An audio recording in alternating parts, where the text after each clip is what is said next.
साथियों, आप सभी का स्वागत है। तो आज मैं बात करूंगा एलटी ग्रेड मैथ्स के मेंस के सिलेबस के बारे में। तो जैसा कि आप लोग जानते हैं कि मेंस का और प्री का सिलेबस अलग अलग है नहीं, दोनों एक ही हैं। तो अब उसी सिलेबस से हमको तैयारी करनी है। और यहाँ पर हमारे पास रिसेंट में कोई मैथमेटिक्स का ऐसा कोई पेपर दिखाई नहीं देता सिवा जीआईसी लेक्चरर के, जिसमें इन टॉपिक्स को इंक्लूड करके कोई एग्ज़ाम हुआ। तो अभी मैंने उस पेपर का विश्लेषण किया है और पहले भी कर ही रखा था। तो उसके आधार पर जब मैं एलटी ग्रेड के सिलेबस को देखता हूँ तो जो हम यहाँ पे पहला यूनिट दिया हुआ अलजेब्रा, तो अलजेब्रा में सबसे ज़्यादा मार्क्स का क्वेश्चन रिलेशन से था। रिलेशन एंड फंक्शन टोटल मिला लें तो लगभग 40 नंबर आ गया था। लेकिन जो एक छोटा सा टॉपिक है रिलेशन में, बेसिकली क्लास 12th में होता है रिलेशन एंड फंक्शन में रिलेशन वाला पार्ट, जिसमें रिफ्लेक्सिव, सिमेट्रिक और ट्रांजिटिव रिलेशन के बारे में बात होती है, जिसको जो तीनों होता है उसको इक्विवेलेंस रिलेशन कहते हैं, आप लोग जानते ही हैं। तो उस पर आधारित एक पहला ही न्यूमेरिकल 25 नंबर का आया था। और उसके अतिरिक्त यहाँ पर फंक्शन में भी एक न्यूमेरिकल आया है। देखिए फंक्शन में क्या होता है कि टॉपिक तो कई सारे हैं, ठीक है, जैसे 1/(1)(on)(2) होना, ये सबसे ज़्यादा इम्पॉर्टेंट है। इन्वर्स निकालना, डोमेन रेंज निकालना, बट 1/(1)(on)(2) सबसे महत्वपूर्ण टॉपिक है और उस पर क्वेश्चन बनना ही बनना है, चाहे प्री हो चाहे मेंस हो, ऐसा आप मान के चल सकते हैं, ठीक है। तो अब यहाँ पर क्या है कि हम यहाँ पर अगर इस पेपर को देखते हैं तो एक 1/(1)(on)(2) का न्यूमेरिकल हमारे पास हमारे एग्ज़ाम में आया हुआ था, ठीक है। तो वो अभी भी इम्पॉर्टेंट है। बाकी जो टॉपिक्स हैं वो तो आपको पढ़ने ही पढ़ने हैं। देखिए सीरीज़ में क्या है, सीक्वेंस सीरीज़ वैसे तो बड़ा टॉपिक है, लेकिन फिर भी जीआईसी मेंस के एग्ज़ाम में एक 10 नंबर का सवाल आया हुआ था, वो भी इनफाइनाइट सीरीज़ थी, लेकिन आसान था, इजी था, ठीक है। और यहाँ पर थोड़ा रिलेशन वाले में दिक्कत है, ये अगर हम देखें तो इसके लेवल को हम थोड़ा सा मान सकते हैं कि हल्का सा ये कहीं ना कहीं दिक्कत पैदा कर रहा था, ठीक है। बट इधर वाले जो थे ये भी इजी मान सकते हो, ये भी इजी था, सीरीज वाला भी इजी था, है ना। इसके अलावा इसमें अलजेब्रा में जैसे ग्रुप थ्योरी भी है, तो ग्रुप से आपको पता ही न्यूमेरिकल आने आने हैं। आप ये भी मान के चलिए कि एलटी ग्रेड में जिसमें 12 नंबर के और 10 नंबर 12 नंबर और 8 नंबर के न्यूमेरिकल आने हैं 10-10, तो यहाँ भी मान के चलो कि आपको इसमें ग्रुप में कम से कम 2 न्यूमेरिकल तो बनेगा, ठीक है। तो ग्रुप में देखिए इजी है या मुश्किल है, ये डिपेंड करता है आपके प्रैक्टिस पर, ठीक है। तो यहाँ से भी आपको न्यूमेरिकल निश्चित रूप से मिलना है। यहाँ पे देखिए 2 क्वेश्चन 25 नंबर का आया हुआ था, ठीक है। तो यहाँ पर ये भी इम्पॉर्टेंट है। और मैट्रिक्स और डिटरमिनेंट का जो बड़ा टॉपिक होता है, जो कि एलटी ग्रेड में इसमें इसका विस्तार ज़्यादा है जीआईसी लेक्चरर से, तो यहाँ से भी क्वेश्चन बनेंगे। बट अभी पिछले वाले एग्ज़ाम में सिर्फ मैट्रिक्स से 2 क्वेश्चन बने थे। एक बड़ा प्रिडिक्टेबल होता है लीनियर इक्वेशन के बारे में, जिसमें सॉल्यूशन ऑफ लीनियर इक्वेशन, और हम उसमें कंसिस्टेंसी या कंसिस्टेंसी या नेचर ऑफ सॉल्यूशन, इसके बारे में बात करते हैं, तो वो अभी भी इम्पॉर्टेंट है। एक क्वेश्चन और था प्रूविंग का। लेकिन यहाँ पर मैं आपको बताऊं कि जब आप एलटी ग्रेड की तैयारी कर रहे हो तो इसमें एक बात ज़रूर ध्यान रखना, ये तो इम्पॉर्टेंट है ही है, साथ में आइजन वैल्यू और आइजन वेक्टर के ऊपर भी न्यूमेरिकल बन सकता है, ये पूरे इसके चांस हैं। और इसके अतिरिक्त अगर हम और थोड़ा आगे बढ़ें तो जो कैली हैमिल्टन थ्योरम है वो भी बहुत इंपॉर्टेंट, उस पर भी कहीं ना कहीं या उसके एप्लीकेशन पर हमें क्वेश्चन देखने को मिल सकता है, ठीक है। और मैंने पहले बताया ग्रुप का विस्तार, मैट्रिक्स का विस्तार यहाँ ज़्यादा है, ठीक है। तो यहाँ पे ये ग्रुप होमोमॉर्फिज्म, इस पर न्यूमेरिकल यहाँ भी बना हुआ था जीआईसी में, ये वाला पॉइंट मुझे लगता है कि यहाँ भी इम्पॉर्टेंट होगा। और सीक्वेंस सीरीज़ पर भी चूँकि इतना बड़ा टॉपिक है, क्वेश्चन तो बनेगा, बट इसके लिए आपको सीक्वेंस सीरीज समझ लीजिए पूरा ही पढ़ना है, ठीक है। तो टॉपिक तो लगभग सभी कवर करने हैं, लेकिन जहाँ पर प्रोबेबिलिटी है ज़्यादा आने की, उन पर हम लोग एक बार आपको बता रहे हैं कि भाई यहाँ से आ सकता है। देखिए रियल एनालिसिस का जो टॉपिक है वो जीआईसी लेक्चरर के कोर्स में तो है नहीं, ठीक है, केवल एलटी ग्रेड के कोर्स में है। और इस बार बाई चांस यहाँ पे बहुत सारे क्वेश्चन प्री के एग्ज़ाम में आ गए थे, तो ये आज भी इम्पॉर्टेंट है, अब इस पर कितने क्वेश्चन देंगे, क्या करेंगे, बट ये है कि आपके जैसे जो पी सीरीज़ है इसके ऊपर क्वेश्चन बनना चाहिए, रेस कंपेरिजन टेस्ट पे बनना चाहिए, कोसी nth रूट टेस्ट पर, डी एलम्बर्ट रेशियो पर। तो ये लगभग पूरा ही आपको सिस्टमेटिक पढ़ना पड़ेगा। थोड़ा सा समय लगता है बट ये टॉपिक मतलब ठीक है, इसमें इतनी समस्या नहीं है। हालांकि थोड़ा मुश्किल लगता है रियल एनालिसिस का पार्ट, लेकिन जो न्यूमेरिकल आते हैं वो बहुत ज़्यादा घुमा फिरा के नहीं आते। अगर आपने अच्छे से प्रैक्टिस कर ली ग्रेजुएशन की बुक से तो आपको यहाँ पे दिक्कत नहीं होगी। आपको सिंपली बीएसजी की बुक उठानी है और सिस्टमेटिक उसके प्रॉब्लम सॉल्व करते जाने। एक बार समझ आ जाएगा तो फिर दिक्कत नहीं होगी। ये टॉपिक भी ग्रेजुएशन का ही है। अब हम इसके अगले पार्ट पर आते हैं। देखिए वेक्टर एनालिसिस में क्या है कि वेक्टर एनालिसिस में जीआईसी से कम सिलेबस है। हमारे कोर्स में केवल वेक्टर एंड वेक्टर डिफरेंशिएशन है, जीआईसी में इंटीग्रेशन होता है। तो वहाँ उन्होंने क्वेश्चन जो दिया है वो इंटीग्रेशन से दिया है, 2 क्वेश्चन दिए इंटीग्रेशन से दिए हैं, ठीक है। लेकिन फिर भी यहाँ पर मेंस में माना जा सकता है कि एलटी ग्रेड के मेंस में कम से कम 2 क्वेश्चन तो यहाँ से बनेगा ही बनेगा। थोड़ा सा वो उसको लेवल ऊंचा मानते हैं, बट तो वहाँ पे ग्रेजुएशन वाले से उन्होंने क्वेश्चन दोनों उठाए थे जो इंटीग्रेशन से। यहाँ पर देखिए आपका जो मुझे लगता है एक क्वेश्चन कुछ ऐसा होना चाहिए जो जो डॉट या क्रॉस प्रोडक्ट 2D या 3D के, मतलब 2 वेक्टर या 3 वेक्टर्स के। इसी तरह से यहाँ पर जो वेक्टर डिफरेंशिएशन में ग्रेडियंट, डाइवर्जेंस, कर्ल, इनमें कम से हो सकता है 2 क्वेश्चन यहीं से बन जाए।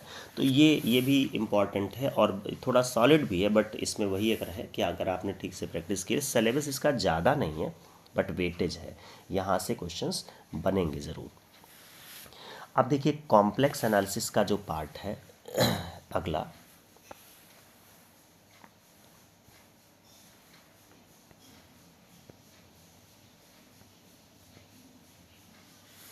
देखिए कॉम्प्लेक्स एनालिसिस से अगर हम देखें जीआईसी मेंस में, यहाँ भी एक बात है कि जो एलटी ग्रेड में है कॉम्प्लेक्स का कोर्स ज़्यादा है कंपेयर टू जीआईसी लेक्चरर।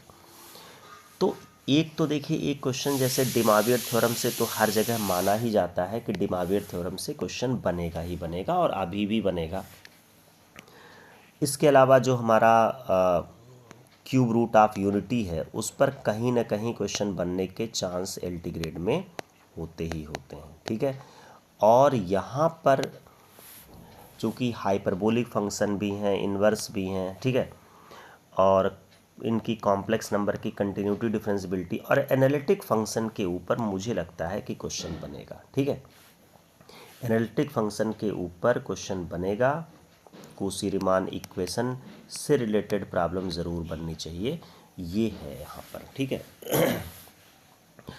तो मतलब कॉम्प्लेक्स एनालिसिस में चूँकि ये भी बहुत इम्पॉर्टेंट यूनिट है एलटी ग्रेड के लिए, सिलेबस इसमें ज़्यादा है, इसलिए यहाँ से भी क्वेश्चंस आपको ठीक ठाक मिलेंगे।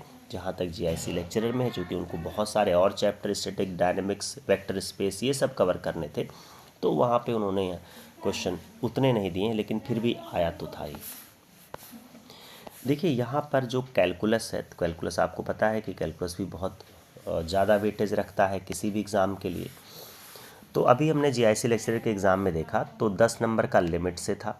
अब लिमिट और आप उसको एल हॉस्पिटल रूल को एक ही में लेके चलिए, ठीक है।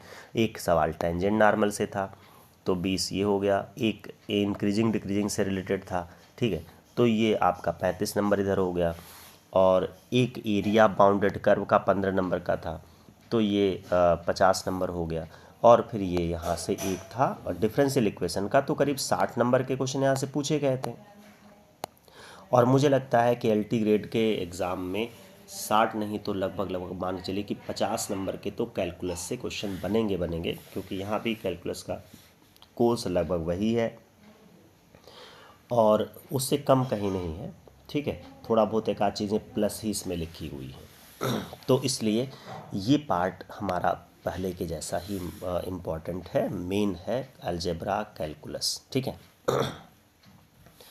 अब हम देखते हैं कि अगला जो हमारा ज्योमेट्री वाला पार्ट है। देखिए ज्योमेट्री में 2D के न्यूमेरिकल तो उस तरह से अगर आप जीआईसी लेक्चरर के एग्ज़ाम में देखेंगे तो आपको ज़्यादा नहीं दिखेंगे, क्योंकि उनको और भी चीज़ें कवर करनी होती हैं। लेकिन फिर भी ये है कि यहाँ पर जो टॉपिक्स हैं उनसे क्वेश्चन तो बनेगा। जैसे एक है कि general equation of second degree, इसके ऊपर न्यूमेरिकल बनना ही बनना है, यानी पेयर ऑफ स्ट्रेट लाइन पर क्वेश्चन कोई ना कोई ये देंगे, ठीक है। बाकी ये कोनिक्स में से भी कम से कम 1 से 2 क्वेश्चन बनेगा। मुझे लगता है करीब 2 क्वेश्चन यहाँ से उठाएंगे, 1 क्वेश्चन यहाँ से बनने के चांसेस हैं, ठीक है। और बाकी जो 3D का पार्ट है ना, वो ज़्यादा इम्पॉर्टेंट होता है उसमें। जैसे एक तो है देखिए शार्टेस्ट डिस्टेंस, है ना, तो शार्टेस्ट डिस्टेंस के ऊपर जो क्वेश्चन बनता है वो हर एग्ज़ाम में आता है। यहाँ तक जेई के एग्ज़ाम में भी शार्टेस्ट डिस्टेंस के ऊपर न्यूमेरिकल बनता है, ठीक है। तो ये मतलब आपको पूरा जो 3 डायमेंशन में स्ट्रेट लाइन और प्लेन, ये थोड़ा और ज़्यादा अच्छे से पढ़ना है, और वो सिस्टमेटिक है भी, वहाँ से क्वेश्चन आपको मिलेगा ही मिलेगा, ठीक है। तो अब ये है कि केवल शार्टेस्ट डिस्टेंस ही कोर्स में नहीं, आपको पूरा ही पढ़ना है कि एक पॉइंट से एक लाइन की डिस्टेंस या इंटरसेक्टिंग लाइंस, कोप्लेनर लाइंस, सब कुछ पढ़ना है। बट ऐसा देखा जाता है कि शार्टेस्ट डिस्टेंस के ऊपर न्यूमेरिकल आते ही आते हैं। एक क्वेश्चन उन्होंने कोन पे दिया था, तो यहाँ भी आपके कोन में आपके एग्ज़ाम में स्फेयर कोन वगैरह है ही, है ना, तो वहाँ पर भी आपको ये बात ध्यान रखनी है कि ये आपको सारे पॉइंट्स पढ़ने स्फेयर भी पढ़ना, वो भी इम्पॉर्टेंट हो सकता है, ऐसा नहीं है, उसके ऊपर भी क्वेश्चन बन सकते हैं। बट ज्योमेट्री सॉलिड होता है, अगर एक बार आपने पढ़ लिया, अगर बहुत ज़्यादा टिपिकल नहीं आया तो दिक्कत नहीं होगी, ठीक है। तो आपके एग्ज़ाम में ये सभी कुछ है, बट ये इजी है ना। कम से कम जो कार्टेशियन सिस्टम जो आपका 3D ज्योमेट्री का बेसिक है, डायरेक्शन रेशियो, डायरेक्शन कोसाइन, इनसे रिलेटेड न्यूमेरिकल हो गया आपका, इस पेयर ऑफ 3D की स्ट्रेट लाइन हो गई और प्लेन हो गया, ये आपस में सब इंटर रिलेटेड हैं, ये ज़्यादा इजी हैं। ये एक बार आप सिस्टमेटिक पढ़ लेंगे तो दिक्कत नहीं होगी। तो ये भी आप मान के चलिए कि ये भी पार्ट LT ग्रेड में ठीक ठाक वेटेज देगा, कम से कम मुझे लगता है कम एटलीस्ट 40 मार्क्स के आसपास तो यहाँ से, या 30 मार्क्स के आसपास तो यहाँ से इन्होंने उठाना ही उठाना है।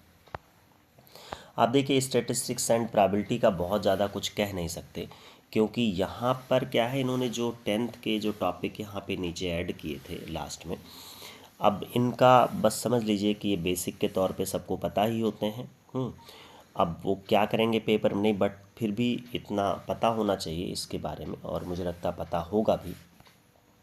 सवाल रहा कि जो है यहाँ से क्या आ सकता है, मैं आपको बता रहा हूँ। देखिए यहाँ पर क्या होगा कि इसका जो मतलब न्यूमेरिकल आने की उम्मीद है, इसमें एक पार्ट है आपका मीन एंड वेरिएंस, ठीक है।